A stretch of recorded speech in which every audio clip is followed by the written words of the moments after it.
নমস্কার বন্ধুরা, কেসি কিচেনে সবাইকে স্বাগত। আজ আমি নিয়ে এসেছি দুটো সেদ্ধ আলু দিয়ে দুটো ডিম দিয়ে একটা রেসিপি। এটা ভাত, রুটি, পরোটা সব জিনিসের সঙ্গে খেতে ভীষণই ভালো লাগে। আমার মতো যদি তোমরা বানিয়ে নাও, আশা করব ভীষণই ভালো লাগবে আর টেস্টও লাগবে। চলো দেখে নিই আমি কিভাবে বানাচ্ছি। দেখো, দুটো সেদ্ধ আলু নিয়েছি। সেদ্ধ আলুকে নিয়ে নেবার পরে গ্রেট করে নিতে হবে। এটা কিন্তু মেখে দিলে হবে না, ভালো করে গ্রেট করে নিতে হবে। গ্রেট করলে কি হয়, জিনিসটা ভীষণই ভালো হয় আর খেতেও তোমার খুবই ভালো লাগে। দেখো, আমি এটা গ্রেট করে একটা বাটিতে নিয়ে নিলাম। দুটো ডিমকে আমি নিয়ে নিলাম। এর মধ্যে দুটো ডিম নিয়ে নেওয়ার পরে দেখো, কিছুটা আমি পেঁয়াজ খুব ছোট ছোট করে কেটে রেখেছি, তার সাথে কয়েকটা কাঁচা লঙ্কা কেটে রেখেছি, সেটাও আমি এটার মধ্যে দিয়ে দেব।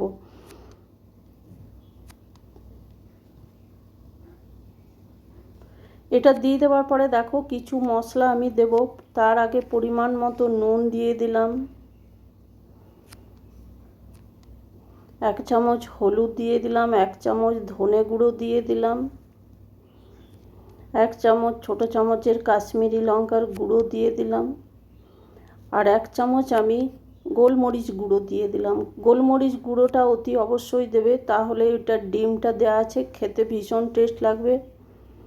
আর তার সাথে আলুও আছে। তারপর দেখো, এটা আমি খুব ভালো করে মাখিয়ে নেব। মাখিয়ে নেবার পরে দেখো, কিছুটা আমি ধনে পাতা কেটে রেখেছি খুব ছোট ছোট করে, সেটাও আমি দিয়ে দিলাম। তবে পেঁয়াজটা আমি আগেই বলেছি খুব ছোট ছোট করে দিতে হবে, বড় বড় করে দিলে কিন্তু হবে না, খুব মিহিন করে দিতে হবে।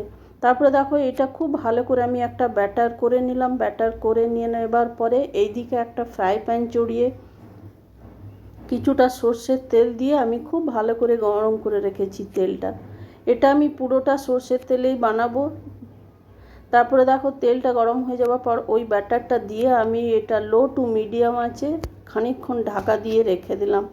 খানিকক্ষণ ঢাকা দিয়ে রেখে দেওয়ার পরে দেখো, একবার ঢাকা খুলে আমি নিচেটা একটু দেখে নিলাম, কেন এটার মধ্যে ডিম আছে, বেশিক্ষণ যদি হয়ে যায় কিন্তু পোড়া পোড়া গন্ধ হয়ে যাবে। তারপরে দেখো, একবার আমি দেখে নেবার পরে আবার ঢাকা দিয়ে 1 মিনিট রেখে দিলাম।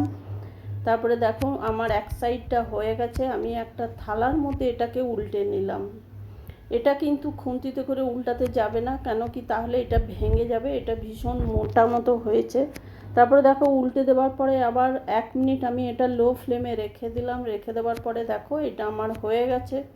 হয়ে যাবার পর আমি একটা থালার মধ্যে রেখে কিছুক্ষণ ঠান্ডা করে নিলাম। ঠান্ডা করে নেবার পর আমি এটাকে পিস পিস করে কেটে নিলাম।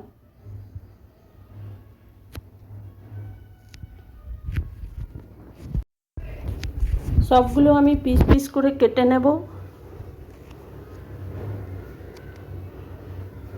দেখো কত সুন্দরভাবে উঠেছে, যার জন্য সমস্ত পিসগুলো আমার একদম ছেড়ে এসেছে। তারপরে দেখো, এইরকম মোটা মোটা আর কত স্পঞ্জি হয়েছে পুরোটা। তারপরে দেখো, ওইটা আমি উঠিয়ে নেবার পর ওই ফ্রাই প্যানের মধ্যে আরও কিছুটা তেল দিয়ে আমি 1 চামচ গোটা জিরে, একটা শুকনো লঙ্কা, দুটো এলাচ, 1 টুকরো দারচিনিকে 2 টুকরো করে আমি দিয়ে দিলাম। তারপরে দিয়ে দেওয়ার পর এটা খুব ভালো করে ভেজে নেব। ভেজে নেবার পর কিছুটা আরও পেঁয়াজ কুচি দিয়ে দিলাম, তার সাথে আমি কয়েকটা লঙ্কা কুচিও দিয়েছি। তোমরা লঙ্কাটা কিন্তু ঝালটা বুঝেই দেবে। তারপরে দেখো, এইটা আমি পুরোটা ভালো করে পেঁয়াজটা আমি ভেজে নেব। পেঁয়াজটা ভেজে নেবার পরে দেখো, আমি একটা বড় সাইজের টমেটো আর দুটো কাঁচা লঙ্কা আমি পেস্ট করে রেখেছি। টমেটোটা দেখতে এরকম লাগছে, পুরো লাল ছিল না। টমেটোটা পেস্ট করার পরে দেখো এরকম হয়েছে। তবে হ্যাঁ, ঝালটা তোমরা বারবার বলছি বুঝে দিও। লঙ্কা আর টমেটোর পেস্টটা আমি দিয়ে দিলাম। দিয়ে দেওয়ার পর আরও খানিকক্ষণ ধরে ভেজে নেবার পর পরিমাণ মতো নুন দিলাম। যতটা আমি গ্রেভি রাখবো সেই আন্দাজে নুন দিয়েছি। তারপরে 1 চামচ হলুদ গুঁড়ো দিয়ে দিলাম, 1 চামচ আমি ধনে গুঁড়ো দিয়ে দিলাম, 1 চামচ আমি খুবই ছোটো চামচের কাশ্মীরি লঙ্কার গুঁড়ো দিলাম। আমি ওইদিকে যে ডিমটা বানিয়ে রেখেছি ওইটার মধ্যে কাশ্মীরি লঙ্কা বা ধনে একটু বেশি পরিমাণ দিয়েছি, সেই জন্য এটার মধ্যে ভীষণই কম দিয়ে বানাচ্ছি। তারপরে দেখো, এই মশলাটা অনেকক্ষণ ধরে কষে নেব। তেলটা যখন আমার উপর দিকে ছেড়ে আসবে তখনই জানবে যে ভাজাটা হয়ে গেছে।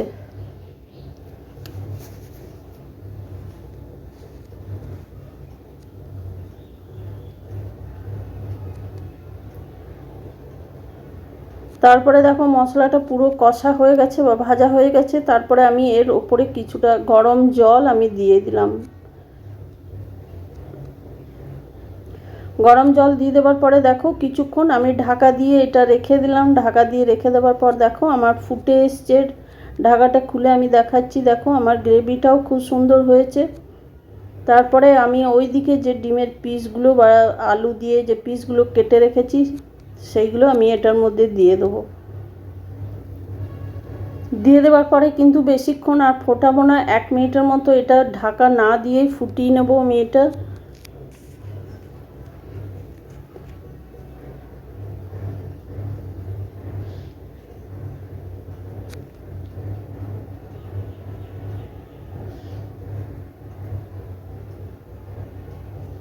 তারপরে দেখো আমি দেখাচ্ছি, এটা আমার ফুটে গেছে। কিছুক্ষণ ধরে ফুটে যাওয়ার পরে কিন্তু এটার ঝোলটাও কমে গেছে। এরপরে আমি এর উপরে কিছুটা আরও ধনে পাতা দিয়ে দিলাম। ধনে পাতা দিয়ে দেওয়ার পরে দেখো আরও খানিকক্ষণ কয়েক সেকেন্ড আরও ফুটিয়ে নেবো। ফুটিয়ে নিয়ে আমি গ্যাসটা বন্ধ করে দিলাম। গ্যাসটা বন্ধ করে কিছুক্ষণ ঢাকা দিয়ে স্ট্যান্ডিং টাইমে রেখে দেওয়ার পরে দেখো আমি একটা বাটির ওপরে সার্ভ করে দিলাম। আমার রেসিপি যদি তোমাদের ভালো লেগে থাকে তো লাইক, শেয়ার ও কমেন্ট অতি অবশ্যই করে দিও। নতুন বন্ধুদের সাবস্ক্রাইব করার অনুরোধ রইল। তোমরা ভালো থাকবে, সুস্থ থাকবে। ফিরে আসছি পরের রেসিপি নিয়ে। ধন্যবাদ।